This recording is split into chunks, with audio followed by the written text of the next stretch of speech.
Hi everyone, welcome to the channel.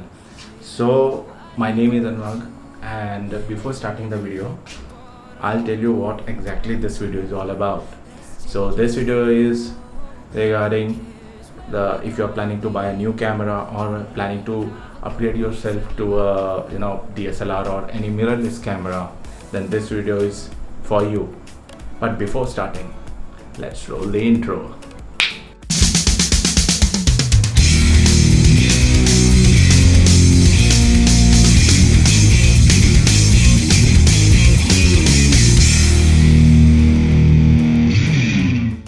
Hey, welcome back to the channel.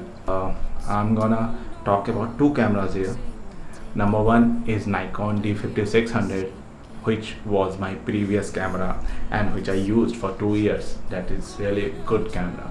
And the second camera is Sony a6400, which currently I'm shooting on, and this is my latest camera. So here I'm gonna talk about, I'm going to compare these two cameras. Why did I choose the Sony a6400? Why didn't I upgrade myself from Nikon DSLR to Nikon mirrorless, rather upgrading to Sony mirrorless cameras? So reason behind this, I'm gonna put few points which will help you to decide whether which camera you should buy or which camera you should not. Understand these parameters. So let's start. Number one. So number one is all about, it's a DSLR. My previous camera, Nikon D5600, was a DSLR camera. So its body is bit big, bulky, and on other point, this Sony camera, it's a mirrorless one. So yes, it's really compact. It's smaller in size, but Sony is, make always compact bodies, but with so many great features, which some of them I'm gonna mention in the following videos. So number one, as I mentioned before, it's a bigger camera, and this Sony mirrorless camera is a smaller one. So it's easy to make a space for this camera in my camera bag, rather than for that camera I need a larger space. But it doesn't matter so much. For my personal opinion, it doesn't matter so much. I'm just mentioning this in front of you, so that if space factor, if area of the camera, surface area of the camera matters for you, then you should, I think on it. But especially for me, it doesn't matter. Number two, I'll talk about the autofocus. So Nikon T5600 has 39 autofocus points. That is really good. See, 39 autofocus points mostly covers the center part of the frame, and small parts, very small parts on the edges or side to the center part. But in Sony a6400, you don't believe why I upgraded to this camera, because it is having 425 autofocus point. In simpler word, if I have to say, anyway, it is having 425 phase detection autofocus point plus 425 contrast detection autofocus point. Let it be, I won't go in that detail. It will be very much technical and anything. On practical aspect, I will say 425 autofocus points, 39 point autofocus points. It will make my mind blown. Yes, Sony a6400 is incredible in terms of autofocus. Another reason is, if you are a portrait photographer or a fashion photographer or a street photographer, so you need a camera which is having very good autofocus, especially capturing the human, especially focusing on the human. See, in portrait or in fashion photography, that I'm not so much aware of the fashion photography, but still I'll talk about the portrait photography. Sticking to the portrait photography, so portrait photography is basically your subject is still and you have to capture her or him. So there you can, it's easy to focus on the subject properly, and in any human, you want to capture the human, then the most important part on which you need to focus and your image should look good when that part is in focus, that is human eyes. Remember that if human eye is not in focus, whatever thing is in focus, it is totally waste until and unless your that person is the main subject. If that person is the main subject, then his or her eye should be in focus. So how will you do that? In Nikon D5600, if I'm going for portrait photography, then manually I have to check whether I have to focus manually and focus on her eye or his eye to check whether his eye is in focus or not.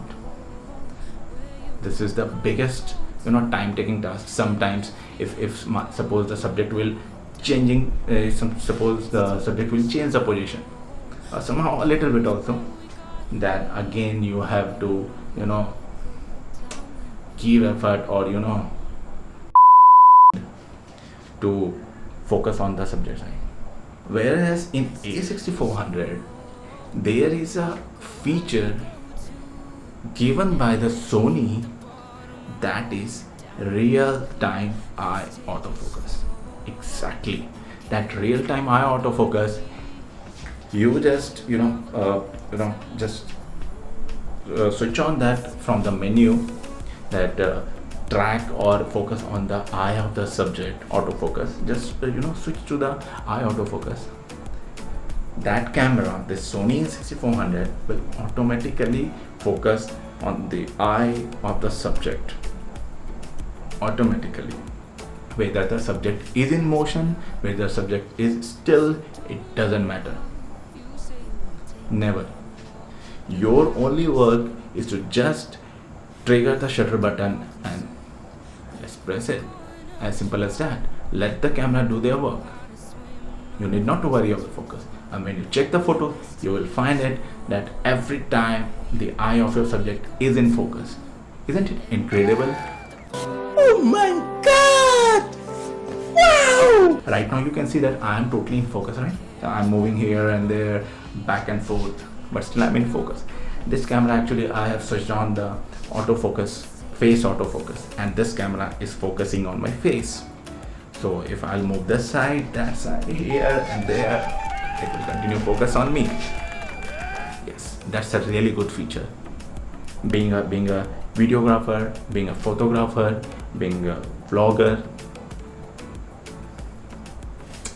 really good. Consider this as also. Another autofocus coming to the if I'm covering the autofocus part. So in that also there is got while okay, fine, if the subject is far, if it is not the human, it's like a taxi, it's like a car, it's like a dog, it's like some other subject which is moving, and you want to focus it and just press the shutter button, it should be, and you find it that the subject is not in focus. That's another demerit. Now how to overcome this? See, there is one more feature in this, coming to this autofocus category. That's the real-time object tracking. What is real-time object tracking? I'll tell you.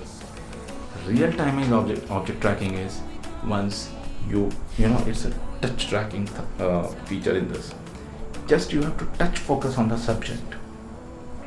Okay. In photo mode and in video mode. In both modes, this works. Object tracking. Just touch focus on that subject and keep the subject in your frame. Wherever your subject will move, wherever, whether it's a car, it's a dog, it's any animal, anything. If it is moving, your camera will always keep that subject in focus. Exactly. Always in focus. Another reason why I upgraded myself from Nikon to Sony. Yeah, boy! Yeah, I'm a hybrid shooter. I do photography and videography both. And I was searching a camera which is having these both features which can mesmerize me. So I I just checked out the YouTube or Google, and I checked the reviews, and what I found out is Sony is having very good autofocus. No one can beat the autofocus of Sony.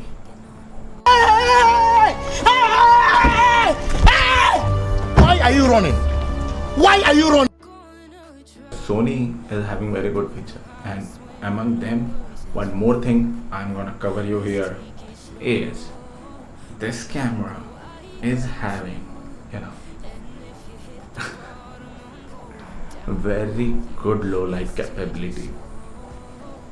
I'm a low light shooter. Yes, I mostly go for a low light photography or low light videography. If you are here from a long time on my YouTube channel, you must have seen that I have shoot so many videos in low light or during night hours. And if you are on my following me on my Instagram also, then you must have seen so many photos with low light shoots. Yes, this is one of the reasons why I chose this. How Sony performs low light, it's the factor you have to know. How Sony performs low light, why not Nikon? Coming to the other point, low light capability of this camera is very good, as I mentioned before. But how? See, the Sony cameras, this camera is having a sensor, okay, and that is BIS, the back illuminated sensor, which help the camera to perform really good during low light conditions.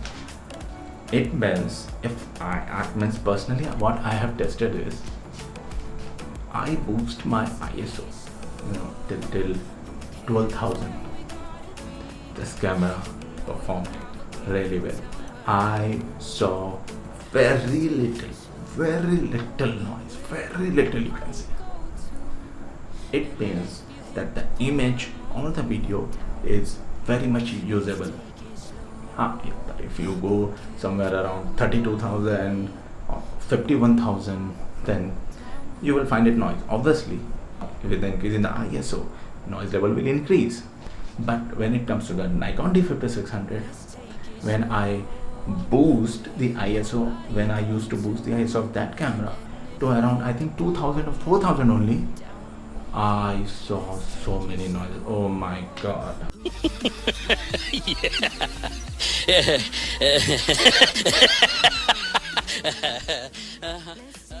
I was with Nikon for 2 years, and it's really good. I started my photography career with Nikon camera only. And many people are using Nikon. It doesn't mean that Nikon is bullshit. But when it comes to Sony is love. Nikon has become X. No, God! No, God, please, no! No! No! Then again, this camera is for those who are too much into wildlife photography and sports photography. It means Sony a6400 can shoot till 11 frame per second. What? 11 frame per second? Are you kidding me? And that Nikon D5600 can capture only, I think, 3 to 4 FPS. What was that?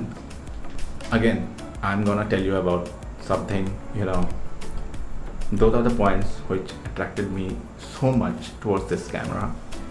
And this, what point I'm gonna tell you right now.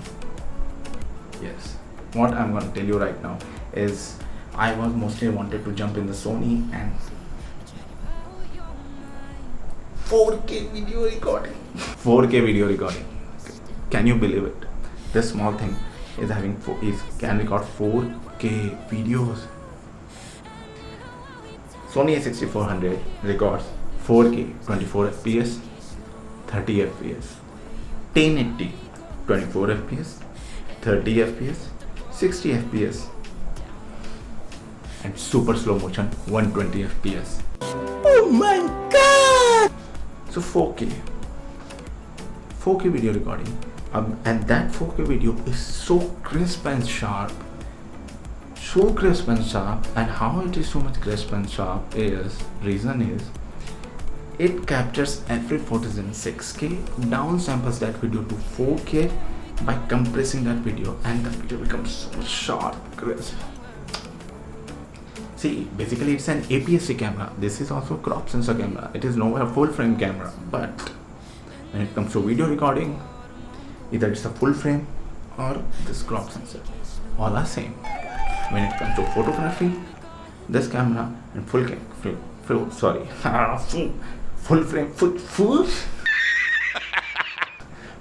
camera, both are same, but what only matters is the sensor size of this camera and sensor size of full frame camera.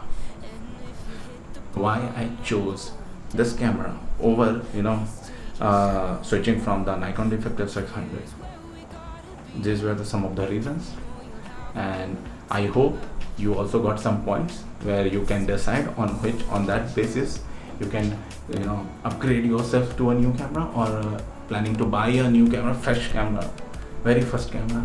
Then these are the parameters you can consider if you are planning for photo and videos. See, normally I am a hybrid shooter, as I mentioned before, so I go for photos and videos both. So this camera is having the capability of both. That's why I chose this. That's why it's a bit expensive one. I think this camera body cost me around 63k in the offline market, not in the online market. In offline market, only camera body, no lens, nothing, only a piece of box with 63k. That's it. Having this small camera. If you want to go with the, I think, kit lens, that will cost you around an online price around 74 to 78k, somewhere in between, Indian rupees 74,000 to 78,000 with kit lens. So I don't preferably go for kit lens, so that's why I only bought the camera body offline market. And the lens which I'm using currently is a Sigma 16mm f1.4. It's a prime lens. Yes, it is. It is really sharp, really good. These are the few points and facts which I shared with you, and I'm gonna test this for the camera. This is not a totally review channel. This is what my observation, what I'm using, I'm sharing with you. I don't recommend you to buy this camera. I'm just sharing. If you find these features are really cool, you can go for it. If you don't find it cool, go and compare other camera. If you have a high budget, go for a full frame. Anyway, full frame is always better than this camera. Nowhere I can deny that. So I'm gonna test in the further days. I'm going to test this camera, my lens, and soon whatever are my results, my photos and videos, whatever I'll upload on this channel. If you have not subscribed the channel, do subscribe this channel so you won't miss any update of my videos. And if you find this video really helpful, hit the like button. No, not hit the like, smash the like button. And please share the video also if any of your friends want to buy a camera or planning to upgrade. So without further ado, I'll conclude this video, and my Instagram and Facebook links are down below also, or you can check here also, somewhere here there in the video. Let's see. So I won't take you much time. Enjoy, have a nice day. See you in the next one. Bye. Where you go, I go too. And if you hit the bottom, I'm going down with you. Let's take it slow. Who cares where we gotta be? You know you'll have a good time wherever you're with